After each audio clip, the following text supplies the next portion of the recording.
Bagamanong is both an honor and a responsibility. And I will use my voice to be a empowered voice of the youth and a passionate ambassador of 17 sustainable goals which is timing and relevant of the needs of our community. And I will show the world that the true beauty is not only seen in the face, but in the heart and the service and the courage to uplift others. Mabalustabi at mabuhay ang Bagamanong.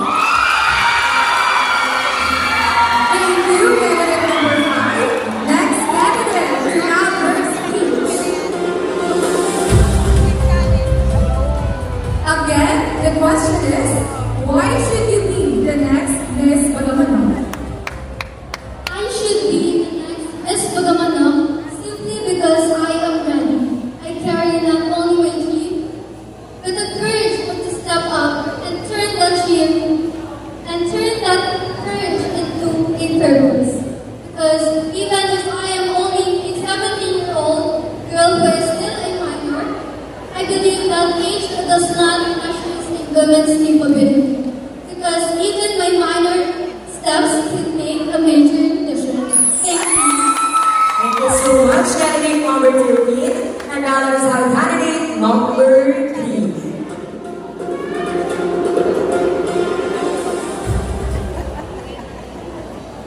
Again, our question is, why should you be the next Miss Bagamanong? Bagamanong is not just a title, but also a responsibility. And I think it will help me to have a chance na magagawa ko yung advocacy that close to my heart, which is helping malnourished children to have a better life and a healthier life. That's why I took this. Our time is up. Candidate number 3. Next, we have candidate number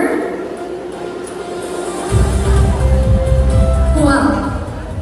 Question, why should you be the next Miss Bagamanong? I should be the next Miss Bagamanong because I may not be perfect, but I am willing to be the voice of our community. Bagamanong is known for its resilient, hardworking, and talented people, and I want to represent it with pride. I will be given a crown, I will be a model and inspire others to value education, involve in community, and make a difference to our country. Thank you.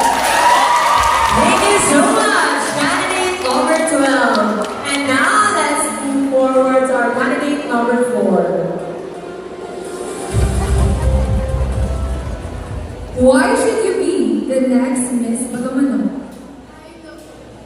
I know being a Miss Bagamanong is not just for a crown, but it is a responsibility, a courage, and confidence on how to be a voice for everyone. I know we face a lot of challenges today, like we have frequent power interruption here in Catanduanes, and we are Bagamanong. We do things that can help everyone. We're just like standing, waiting for something that came to us. But as a Thank you so much, candidate number 4. Now let's have candidate number 8. Again, your question is, why should you be the next Miss Bagamanong?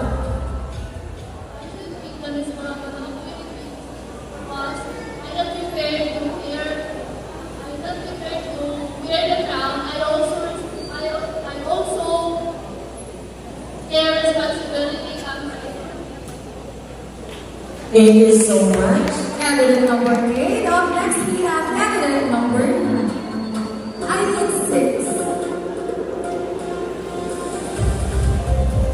Question, why should you be the next Miss Bagamanong?